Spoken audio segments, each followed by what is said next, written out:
sa supporter yi ngay nax bàyyi naxaate bi combat bi di nga daj loo xam ne mburu sax daju ko ci daal bàyyi naxaate bi.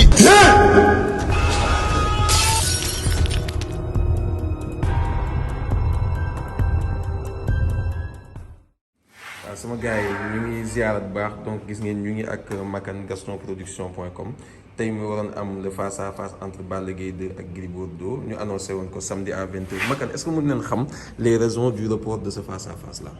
bon maa ngi nuyu ñëpp di ziar ñëpp donc raison yi bon ñëpp xam nañ ko yàlla moo wane boppam muy buur mooy dogal donc dañ koy sante yàlla donc heureusement que tous nos partenaires ils sont compréhensifs moo taw bi ndox bi gis ngeen nu mu mel dëkk bi ndox rek la kenn amul foo jaar donc pour éviter yenn difficultés yi des invités alors ñu repousser ko ba demain incha allah même heure pare woon nañ su ngeen xoolee image yi mooy on était fin prêt pour faire le face à face aujourd'hui mais bon kenn mënu si dara dans l'impossible nul n'est tenu ñi ngi baalu ñëpp ak ba pare di leen jox rendez-vous demain même heure incha allah su kàttanu yàlla. mais am na loo xamante ne amateurs yi ñu koy laaj ñu bëri bëgg nañu assister ci dernier face à face yi parce que avant seen face à face yi ngeen doon def da ngeen koy doon def fu mel ni teeru bi amateurs yi amoon possibilité ñëw dagg billet seetaan bi yoon nag amateurs yi bëgg a seetaan c'est le dernier face à face de Balla Gaye Gris.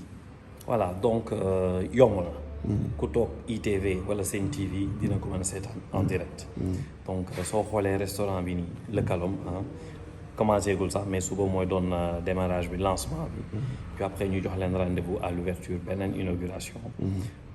boo xamante ni ci wàllum restauration bi lay doon. ñëpp nag mën nañ ko seetaan ci en direct à partir de 20h ci ITV wala ci Sen TV incha allah bu soobee yàlla suñu borom. ñëpp mën nañ ko seetaan en direct ci ITV ak ci Sen TV mais kon ça veut dire que kenn mënul accéder amul c'est pas jaayoo leen ay billets. c'est pas autorisé non c'est sur invitation. partenaires yi ñooy ñëw. le camp de Gris Bordeaux. dinañ am 10 personnes au grand maxi. le camp de Balla Gaye la même chose.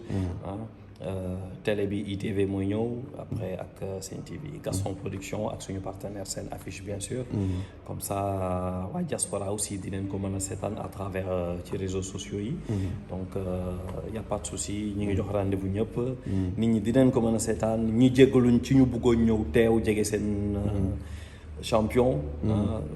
xam naa ñu xaar ba kii rek journée. mais face à face bi fii gisoo ni dina xaw a tàng entre Balla ak Gris nga boole leen ci benn espace boo xamante ne daanaka comme géew la toll est-ce que du tàng ci ñoom ñaar. non dina tàng mais comme c'est des champions et c'est des professionnels. jàmm rek ay am. jàmm rek ay am mais est-ce que jël nga say motukaay pour jàmm am. oui bien sûr côté bien sécurité sûr bien sûr. La gendarmerie sera bien présente. voilà dinañ sécuriser koñ bi yëpp. tout mariste dinañ ko sécuriser incha allah bu soobee yàlla. dinañ sécuriser ci biir restaurant bi. dalal xelu ñëpp daal. Gris Bordeaux 10 accompagnants la am Balla Gaye am 10 accompagnants. effectivement donc tey mun nañ wax ni mooy nar a nekk dernier face à face. dernier face à face avant le jour J le 7 août. donc après ñu jox rendez-vous rek xanaa ci open press yi. semaine ça sera la semaine de la première semaine du mois d'août. comme lamb bi le 7 la xam naa ay le 2 ak le 3 août.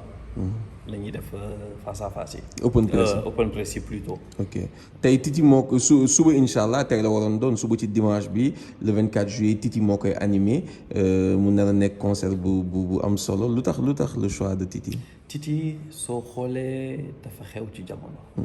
actuellement nii suñ doon def ay top album c'est son album qui est en train de cartonner. benn la loolu ñaar. Titi dafa nekk doomu Gaston. donc suñu partenaire la de très longue date. lépp lu ñuy def rek Titi daf ci teg loxoom. du question xaalis wala du question leneen ak leneen. mais elle nous accompagne et ñu ngi koy remercier ci loolu. amateurs yi seetaan yan innovation la ñu mun a xaar sur ce face à face là est-ce que day nekk face à face moom mbëri dañuy ñëw rek toog di waxante ou bien des journalistes di poser ay questions lan la ñu mun a xaar de différent au niveau de Gaston Production et ce face à face. bon soo xoolee rek dispositif bu salle bi.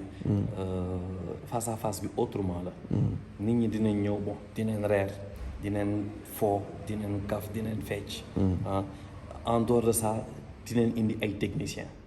te techniciens yoo xamante ni ay nitu làmb lañ dañoo xam làmb dinañ xam question yi ñuy posé mbëri donc du doon face à face comme yi ñu tàmm di def mais bi beneen style de face à face ngeen di gis. Ok, donc il y aura des techniciens qui vont poser des questions aux lutteurs mu nar a nekk un truc hyper professionnel quoi.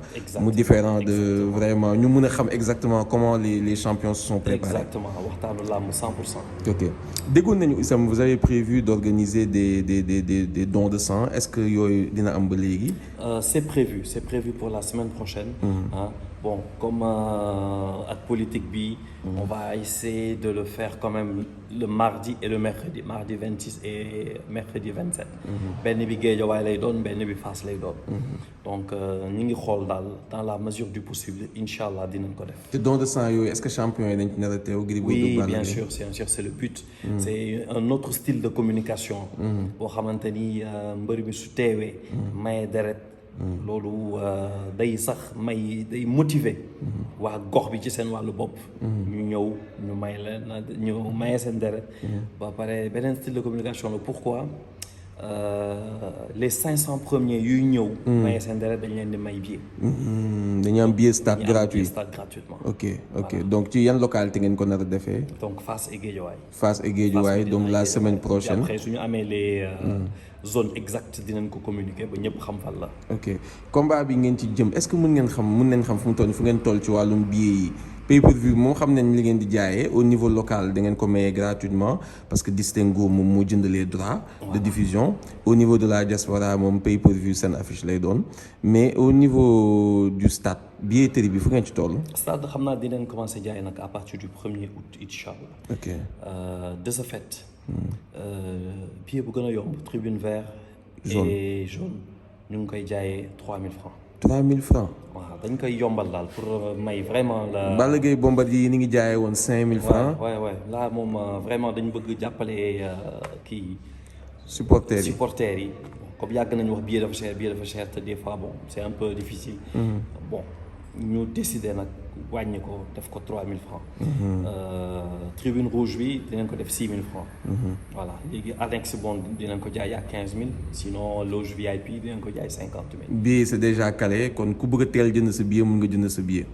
à partir du 1er inchallah. ok gis nañ seen dernier combat su ma juumul da ngeen def li nga xamante ne lu ñu musul woon gis la ci arène nationale su ma juumul da ngeen boole woon police ak gendarmerie ah.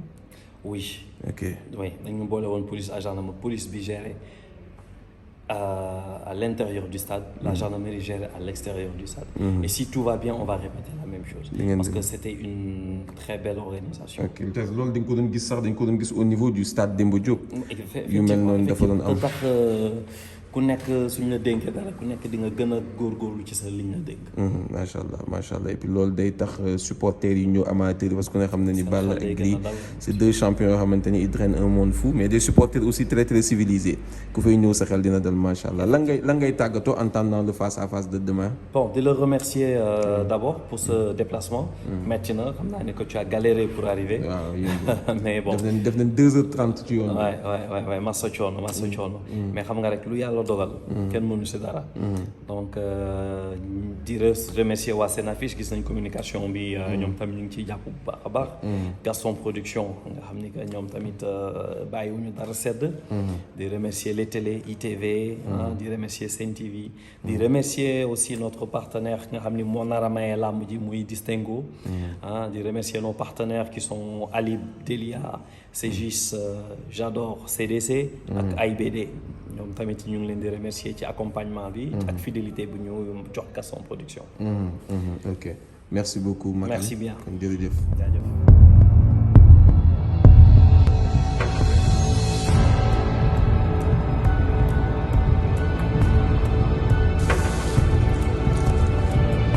parce que xam nga ni combat bi du yomb ci yow bàyyi sa supporter yi ngay nax bàyyi naxaate bi combat bi di nga daj loo xam ne mburu sax daju ko ci daal bàyyi naxaate bi